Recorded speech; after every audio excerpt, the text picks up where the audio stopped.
when we try to think about what it means to be a human being, at some level, our basic question is, what am I supposed to do here and why? Now, at a very simple level, it's about survival.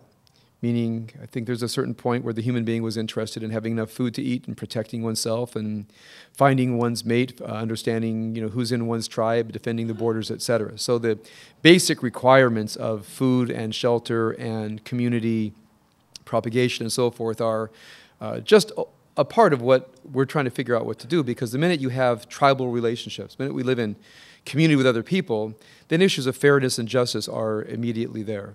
I think part of what defines a human being is we know there are fair and unfair ways to act. If you look at the very beginning of the Bible, the question of tov v'ra is central, the tree of the knowledge of good and evil. In addition to the tree of life, which may answer everything else, the tree of the knowledge of good and evil answers at some level the fundamental question, which is beyond the stuff we need to do to survive. The question is, what do we do when we struggle? And I think human beings have always struggled in community. We've always struggled in our interpersonal relationships. We've always struggled with the generation ahead of us, the generation after us. We've always struggled with those who are not in our tribe. What do we do with prisoners of war? What do we do with people who are not in our immediate realm of obligation? So the idea that when we ask ourselves, what are we supposed to do? It immediately, again, I think, if I'm reading the Bible correctly, and remember, this text is already sits on a very ancient world. If the Bible comes into being, at least in its original stages, let's say around the time of Moses and afterwards, we're talking there 1200 BCE, resting on traditions that go back to Abraham, 1600 BCE. We know that, for example, the first dynasties in Egypt go back to 3300, 3000 BCE. First civilization in Sumeria, probably 4000 BCE. So already when the Bible was coming together, the world was already quite ancient. It's not as if the Bible comes into being into a new world. The Bible comes into being into a very old world.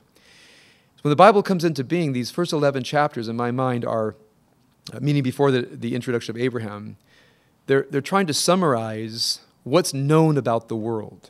I mean, it's trying to summarize what do we know about who we are and what we're supposed to do. So in that, what we're supposed to do, I think at the origins of the human being is, what am I supposed to do now? What am I supposed to do about love and passion and anger and defense, all the essential questions that human beings have to face? At a deeper level, I think what human beings think about is, where do we come from and where we're going? Some part of that, what am I supposed to do, is modulated by the idea that we live in a frame.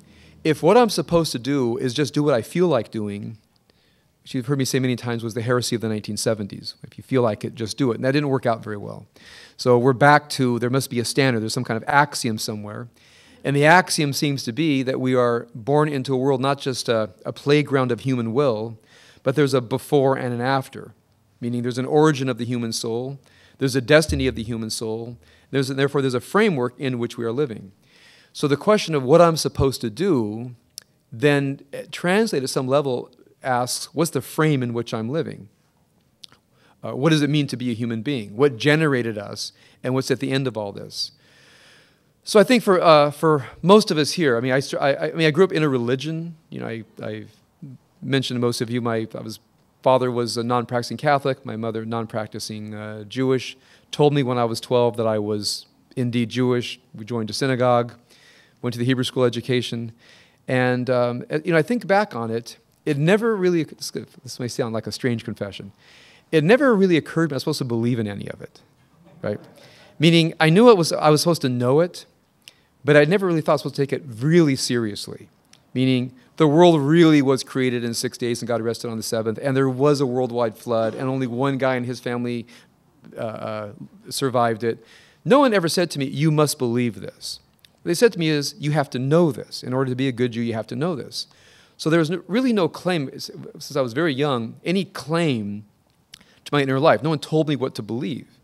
In fact, that may be indicative of our generation of being Jewish, which is, here's what you're supposed to know as a Jew, not what you're supposed to believe deeply. Now, we were taught to believe in one God, but I didn't know what that exactly meant, nor did anybody explain to me, nor did I ask. And the quip that I oftentimes share that I think one reason Jews find monotheism so easy is because we don't believe in God anyway. So keeping it down to one makes atheism very, very simple.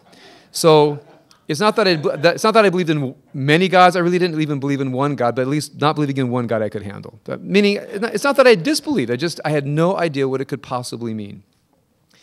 Now, the only thing that I truly began to ask myself as a young person, here as I asked myself as a young person, trying to understand my growth to consciousness, and maybe that parallels many people in this room, certainly began to ask questions growing up in the 60s and 70s, is why are things bad?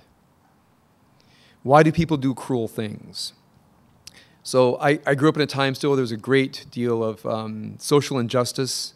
Clearly, if you grew up in the 60s, you see television of whites riding against blacks. And then, of course, I lived in Compton and a few miles from Watts, and I experienced blacks riding against whites. So I got very clear in my mind, we're not talking about that the more fallen dimensions of human nature are assignable only to one religious, racial, or any other group. I became very clear to me very young that all human beings have the capacity for depraved behavior. So as I was thinking about things when I was younger, so the only thing I believed in was there have to be better and worse. There have to be better, worse ways to behave. That I knew. I mean, for myself, having been a victim of injustice, kind of too much injustice in too short of a period of time, I knew it had nothing to do with me. It really had nothing to do with my race. It was angry people who did not know what to do with their fists, do with their time, do with their anger. So they found the so-called other. As soon as I began to study otherness, I found out that in every culture, in every place in the world, somebody found the other.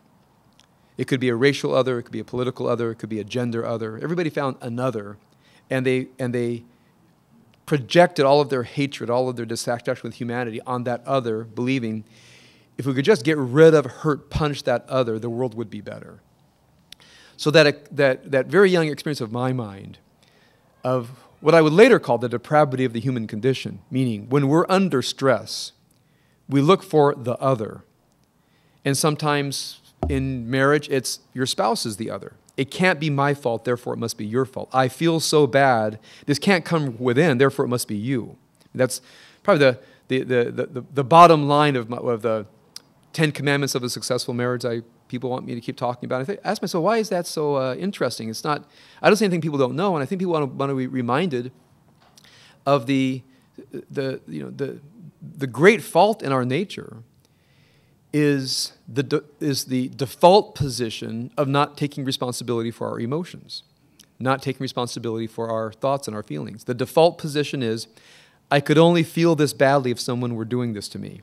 I would only think bad thoughts if someone were making me think bad thoughts from the outside. We have an intrinsic default position, somebody else is making me do this. It takes a lot of work and a lot of consciousness to know you can actually manage your own consciousness. You can manage your own thoughts, you can manage your own feelings, you can manage your own emotions.